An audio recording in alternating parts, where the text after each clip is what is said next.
Right, greetings all, hope this finds you well as always. It's now back at the machine shop at Gromont for the latest news of what we're up to and what we're on with. Now the latest news, for those few I suspect amongst my audience who haven't realised, it's the Gala, which means basically if it'll steam, it's out there pulling trains. And the first day of it today seems to have gone reasonably to plan.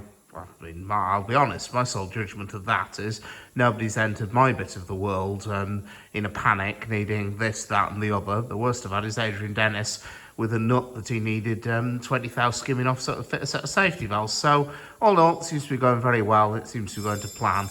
And there's far better photographers than me out there busily putting up photographs of it. So I'll just show you some of what we've been on with in here, which, to be honest, isn't actually a vast amount this week. Right, one of the things I've actually got done, it's actually happened today, is a bit of light maintenance come shop improvement. This little Emco lathe was donated to us a while ago. It actually appeared in my first video and hasn't been seen since. It was donated to us by the husband of the ex-vicar of Goathland, and at the time I made a joke about it's flaming near consecrated. Well, to be honest, it used to be sat here in the shop. It was then, for far too complicated reasons to go into, we shunted up to the top of the shop out of the way, and then various people, myself, I wasn't happy with the machine sat where we couldn't use it, couldn't be used safely there, and we couldn't get power to it. Chalky White wasn't terribly happy to it because it was in the way of his door into his electrical cupboard, and but at the time we didn't need it, but there wasn't a desperate demand for it. And then along came Brian, my new volunteer, and he promptly took over he didn't take over, but he started to use the little Myford an awful lot. And that was all very fine and dandy until the clever little tinker that he is, he went away and he got thread cutting on the Myford Bost. And so suddenly that machine went from being irregularly used to being in demand, and highly in demand, at least 2 days a week. Now, the problem is, there's various other small turning jobs that are needed, for which I really needed a second machine. But I had a machine. The only problem was it was sat where I couldn't use it, where I couldn't get power to it. So a job that's been kicking around in my head for a while was drag this back down the shop, put it back where it used to be, where we can easily get power to it, clean it up and set it working. And as is the way with the world, you don't always have the time. And when you have the time, you haven't got the money and all that crap. Anyway. The upshot was that today, finally, after about 3 months of saying, I really must move that, it'd be nice to move that, I managed to get it dragged down the shop, set up. It's got a set of drawers underneath it, which have all the tooling for it and the Harrison stowed in there. It's also got various other bits and pieces in residence. There's the Harrison Steady, and there's also, you may well see that long piece of threaded bar. If anyone's wondering what on earth that is, incidentally, that is actually a drawbar. It's a drawbar for the Harrison, and we may very well see that in a couple of future videos, what it's actually handy to have. Now, so now I've got this little piece set up. You may recognise the job that's in it, because it's the mandrel we were using for modifying northeastern gauge frame rubbers the other week, and we actually have two that I've just modified as a trial to see if I can grind a tool that would do the job. And because the tool post on this machine's smaller, it won't use the same tool we were using on the Myford. So I've had to grind a new tool up at a bit of high-speed steel, and then I rattled a couple off as a trial. And so I suspect this little machine's certainly going to find itself back in use, and certainly as a secondary machine, very much in demand. So anyway, that's one of the jobs we got done today, and just ignore the pile of shittle on top of my box. That is waiting to be found a new home to live tomorrow. I've already found the stuff that's going to live in the dustbin, a new home. That's mostly some random measuring gear, some other odds and sods that really needs to be found a new home, but we'll get on with that later. Other jobs we've got, the unforgettable piston packings of Rectum surfaced, and Craig, when he's in on Monday, is going to start machining them so that they can all fit together. The idea with these is either basically there's a big ring, there's an outer ring and an inner ring. You can see the outer rings there, there's 3 inner rings there. The outer rings need a counterbore machining into them so that the inner ring will sit in there and sit in flush. So that's Craig's job for Monday. We've also, in the middle of the Gala, in the middle of this sort of, just as we've got locomotives going every which way, a steel delivery promptly turned up, as it does. So this is why we've got this chunk of steel, which has been painted in this particularly fetching yellow-green colour scheme. This is a piece of AN19. As I mentioned in my video the other week, we colour code all steel as it comes in, so we know instantly what grade it is, And so there's no danger of anyone using something for a job it might be suitable for. For instance, using a piece of soft EM1A for a job where it needs a piece of high-tensile EN16, or using a piece of EN16 in a job where it needs a bit of EN3 which you can weld, or whatever. So anyway, or wasting a piece of expensive steel on another job. So anyway, there's a chunk of EN19T came in there, and then this over here is 2 bars of EN16T. You will see how they've just been painted green, not green and yellow. And so they're basically sitting there waiting for that paint to dry, then they can go on the rack. And then finally, through in the shop through here, there's a damned great lump of EN36 case hardening steel, which is currently sat on the bogey through here, waiting for me to summon up the strength and enthusiasm to handball it onto the rack. That's actually to replace steel that was used for doing some little M-pins for Repton by Craig the other week. So that's another job that's finished. Right, so as I said, there isn't a vast amount to show off this week, mainly because it's disappeared in a flurry of stuff that's mostly gone on to locomotives. We've had safety valves for the 9F to machine, and we've had a couple of other bits. So I thought, just for the hell of it, something different, and because, well, I need to provide something for people to look at. And anyway, I thought just have a gentle wander around the repair shed and show you what we've got and where we're up to. Right, the first thing we've got is the frames of 44806. Black 5 came to us from the Llangollen Railway, ran a couple of years until the boiler certificate expired, and is now having a full heavy overhaul. The boiler is at Ian Riley's been done there, and we're doing the full bottom end overhaul.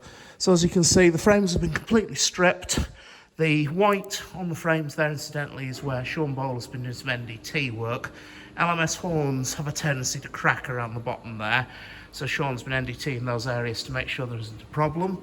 A job that I can actually be blamed for is on the steam brake cylinder down here, which is, if you look in that neck of the steam brake cylinder there's a bronze bush that the piston rides in. That was machined earlier this week and has been fitted by Sean and Co. I'm just doing a video for Facebook, Sean, so don't mind me. I've got naffle to talk about the machine shop, so I thought I'd put in camera at this. So anyway, so that's been done. And then Sean and his lads have also been on with some repairs in the cab floor, putting in new plates where it's rotted out. Yep, he'll be in on Monday. He will rise to the occasion, I'm sure. Rise to something, anyway. So yeah. So that's 806.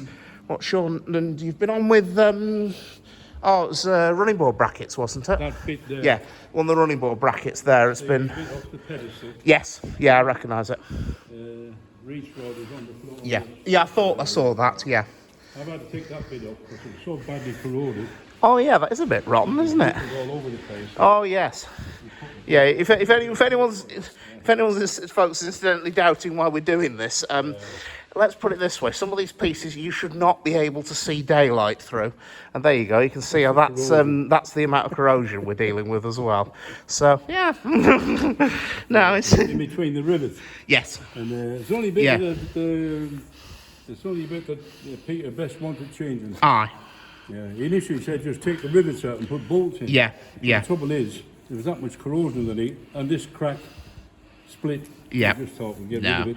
Just chop it out, replace. Yep. You know? Yep, might as well. So anyway, folks, that's well, see you tomorrow, Sean. There he goes.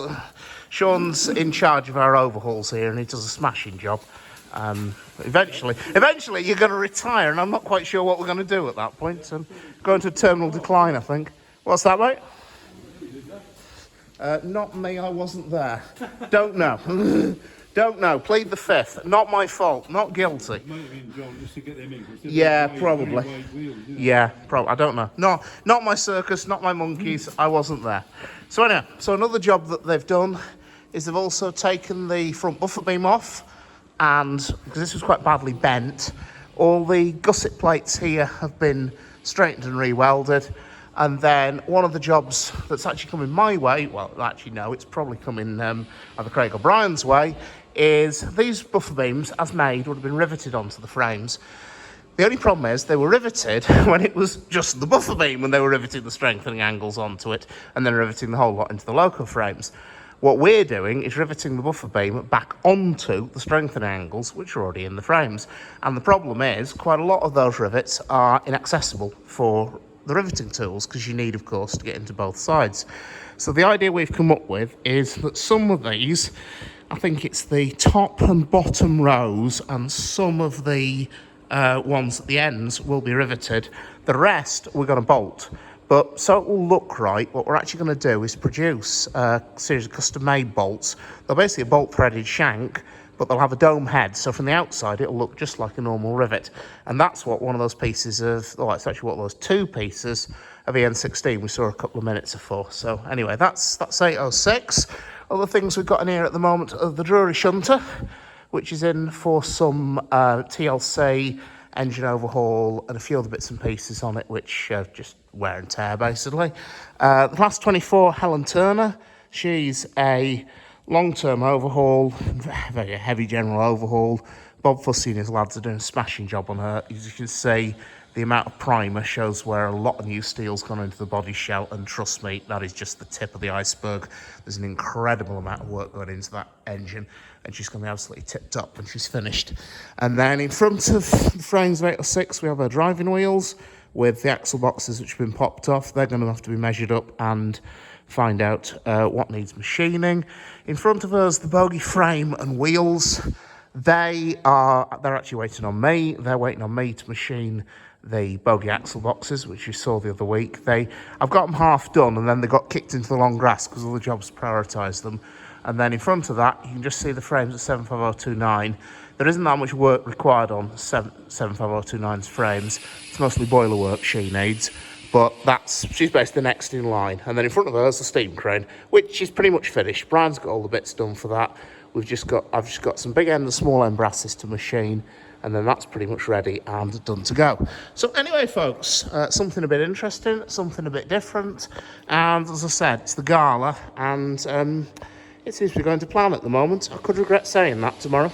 So anyhow, folks, I hope you found it educational, informative as always. Take care, and I'll see you around.